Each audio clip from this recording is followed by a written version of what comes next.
আসসালামু আলাইকুম deer listener, আশা করি সবাই ভালো আছেন।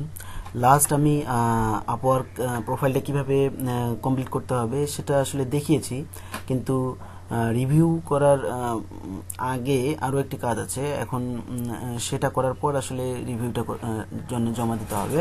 তো সেই স্টেপটা আজকে আমি দেখাবো এখানে। তো এখানে দেখেন,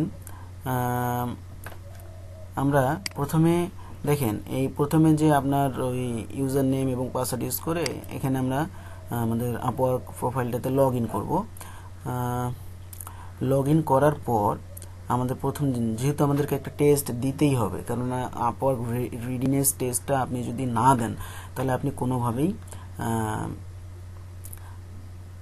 কাজের জন্য উপযুক্ত হবেন না, এবং আপনার এই প্রোফাইলটা যে রিভিউর জন্য জমা দিবেন সেটাও কিন্তু অ্যাকসেপ্ট করা হবে না। সো টেস্টটা দেয়া জরুরি। তো এখানে টেস্টের বিষয়ে আসলে এখানে যেভাবে টেস্ট দিতে হবে সেই অপশনগুলো আসলে এখানে আমি শো করব। তো প্রথমে দেখেন, প্রোফাইলে লগ ইন করার পর টেস্ট নামক একটা অপশন আছে, ঠিক আছে। তো এই টেস্ট অপশনে ক্লিক করতে হবে। টেস্ট অপশনে ক্লিক করলে আপনি যে কাজের উপরে আসলে প্রোফাইলটা ওপেন করেছেন সেগুলোর উপরে দুটো টেস্ট এখানে ওপেন হয়েছে, কিন্তু আমাদেরকে দিতে হবে প্রথমে যেটা আপওয়ার্ক রিডিনেস টেস্ট, এটা দিতেই হবে।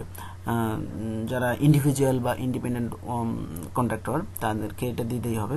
তো আমি এখানে সেই জিনিসটাই আসলে বলে দিব। তো এখান থেকে ভিউ মোর টেস্টে ক্লিক করতে হবে।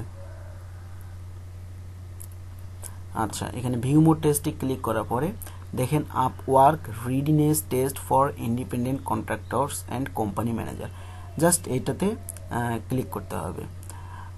তো এভাবে আপওয়ার্ক রিডিনেস